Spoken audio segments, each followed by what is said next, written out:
I remember the night my husband was at work, and I had been sick.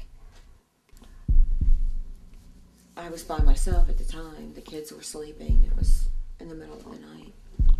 I just was fixing my nightgown or something, and I felt it. And I felt absolute terror. Absolute terror.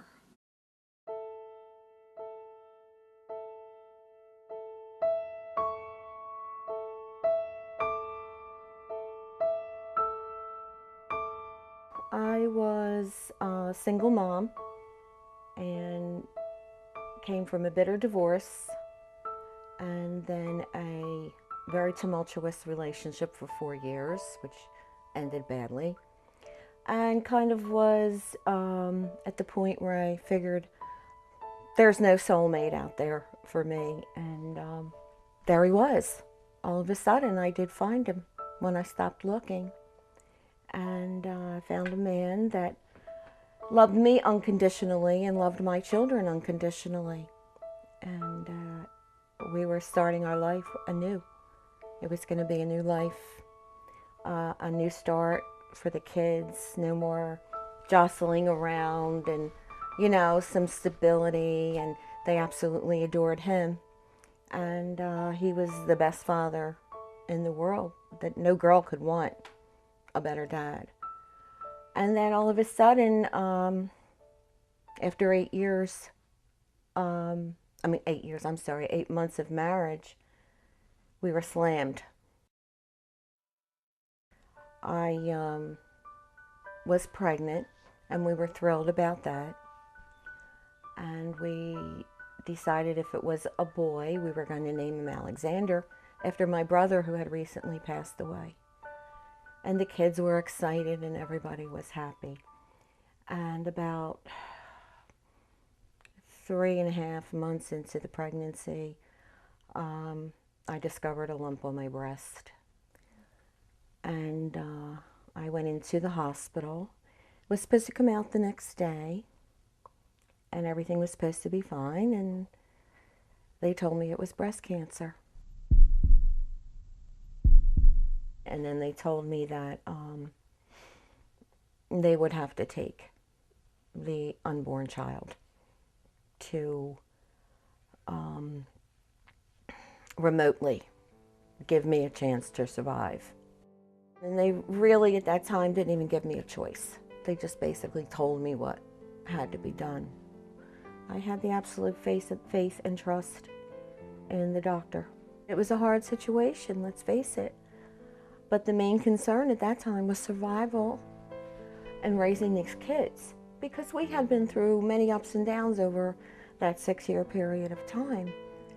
And that was, despite what you wanted, what you felt emotionally, I could not leave those kids. What do you remember from the time? I remember my mom getting pregnant, and then she was sick and went into the hospital. I was about 12 years old at the time. She was in there for a few weeks.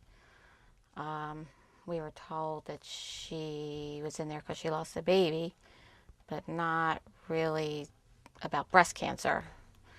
I think 28 years ago, they wanted to basically, they don't tell you a whole lot back then. It was painful. I had a biopsy first. Then I had a mastectomy. The mastectomy, I had no pain afterwards. In fact, you have to go through physical therapy or you'll lose the use of your arm because muscles are cut. But they were amazed by me after that. I mean, like, I was sitting up in bed. What am I having for dinner, His other method that he decided to use was removing my ovaries, which at the time there was a lot of controversy over that also. They didn't want to throw me into a change of life overnight and at the age of 35. But my doctor stood his ground because he felt that was one more thing in my favor. the biggest traumatic thing was, again, being naive. I had had a friend, best friend actually, that had had breast cancer and several years before me, and she was fine and there was no problem. So I just assumed after they did everything they could do, I would go home and I would be okay. Well, I'm lying in the bed one night, and my husband had probably went down to get coffee or something, and in walks a young resident doctor.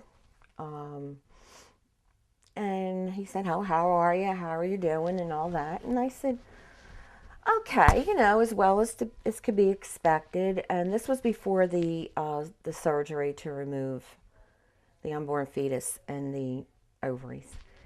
And I don't remember exactly what was said. But I turned around and I said to him, well, after that's all done, I guess I'll be fine. And he looked at me and he said to me, well, your prognosis is poor because nobody survives pregnancy and cancer. Well, it would have been kinder if he had punched me in the face than those words that he said to me. After he left, I was hysterical. My husband came back into the room and wanted to know what happened, and I told him, and needless to say, he was quite upset and gave the doctors a good talking to after that. But the words were there. You can't take them back. And I later, confronted my doctor and said, is this the truth? Is this real? And he said, he didn't lie to me. He said, that's usually the outcome. But he said, I know you're a fighter. I know you're going to beat this. Back then, children were not allowed to visit in hospitals. And that was really hard. Fortunately, I had extended family that kept my kids and got them off to school, and I guess they went home at night or they stayed there at night because my husband also worked shift work. We were fortunate to have a stepdad, who is our dad, that accepted us as his own, and even though they couldn't have their own two children together, It didn't change anything in our family. no, it didn't. And No. that's mom, that's dad, and That was he it. accepted us as his own, and that's the most important thing, and everything else you kind of get through. Well, see, during those 3 weeks, he was working a lot, and I think because of his shift, the way he worked like three different shifts, and he would work night work and stuff. That's why we ended up having to stay with family. But then during that time, there was an issue at work, and he got hit and broke his nose, and his eyes got stuff in them, and he almost went blind. And like those are I think because that was more in front of me that I remember. I remember worrying more about that, probably more than my mom, because I didn't see her for that time frame. So kind of like out of sight, out of mind, not really, when you're 8, how much do you really understand at that point? I remember staying with Aunt Tony and Uncle David, and she took us to school, and we stayed there with their kids, and I guess she was home, so she was able to do that, which she tried not to change too much for us at those few weeks. Yeah, definitely. And Definitely. then when my mommy came back home, then we went back home. I remember a time, the middle of the day, just taken to my bed and wanting to pull the covers up over my head because I felt everything was lost. I had no life left. And my husband came into the room and got very upset with me. And he said, what are you doing? Because I wasn't one that napped during the day. That was never my style. I said, I just want to lay here by myself. I just don't want to be bothered. And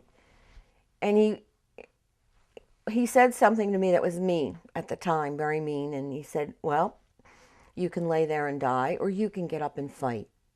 And I was very angry with him. And I thought, how could you be so cold and callous? But you know what? I also attribute that, I also attribute him for helping me to survive. Because I might have just laid in that bed with self-pity and died. And he made me so mad that I said, I'll show you. And I did. It wasn't my time to go. And I believe that. You know how you feel in your gut? You ever get those feelings in your gut, whether they're good or bad or indifferent? Like I knew when I found that lump on my breast, I knew it wasn't a good thing. And no matter what they told me about not making it, I guess I knew deep down in my heart and my soul that God would take care of me. And that I would make it. I had to make it. See, that's the difference. I had something I had to fight for. You know, I mean, I've never been the type of person to say, oh God, how could you do this to me? Why me? Or I don't believe in God because he let this happen to me. I never called out against God, but I did say to him, listen up, focus on me now. You've got to let me get through this. I need to survive. I need 10 years. After that, you can do whatever you want with me. I need 10 years. These girls are not going anywhere. And it's a wonder he didn't reach down and grab me by the neck and say, oh. But he did. He listened. And I amazed them all. What was also hard back then is women's health issues like breast cancer and ovarian cancer were not talked about. They weren't open forums. They were hush-hush. You were almost ashamed of it. You felt kind of very alone, even isolated at times, because you had to deal with this by yourself. It was you and your higher power. For a long time, I would not tell anybody. It's only within the last few years that I can be open about it. It was almost like a stigma. Like, you're not a whole person. You're not a whole woman. And that's crazy. But it's a tough thing. I don't wish it on anybody. Looking for clothes. That is one of the toughest things. Especially when you have to go to a dressy affair. Have you ever picked up a dressy dress that isn't cut down to here? It's very tough. It's a blow to, God, your femininity. I was fortunate. I had a husband that loved me unconditionally. And, but not all women do. Not all women do. And it's got to be horrible because you never feel.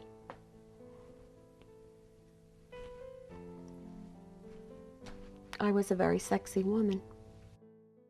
I've been a blessed person. You know, why I don't know. Maybe I hope somebody will see this and take heart from it. I'd be willing to talk to anybody about it. You know, I just feel bad sometimes that the people that I knew that did contract the disease, I couldn't save them.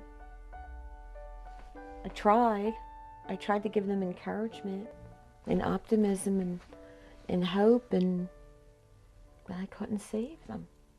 But I just always felt that I was supposed to do something, that I was given this gift for a reason. I was given a lot more than 10 years. After 10 years, I was a little scared. So I thought, oh gosh, what now? Can I have 10 more? And so far I've been fortunate. I've had almost 30. Seen wonderful, my kids marry and have good lives and wonderful grandchildren, and I'm blessed. I was truly, truly blessed. My mother used to say, the book is written the day you're born. Each day you turn a page. When the book is done, it's done. So evidently I have a few more pages left.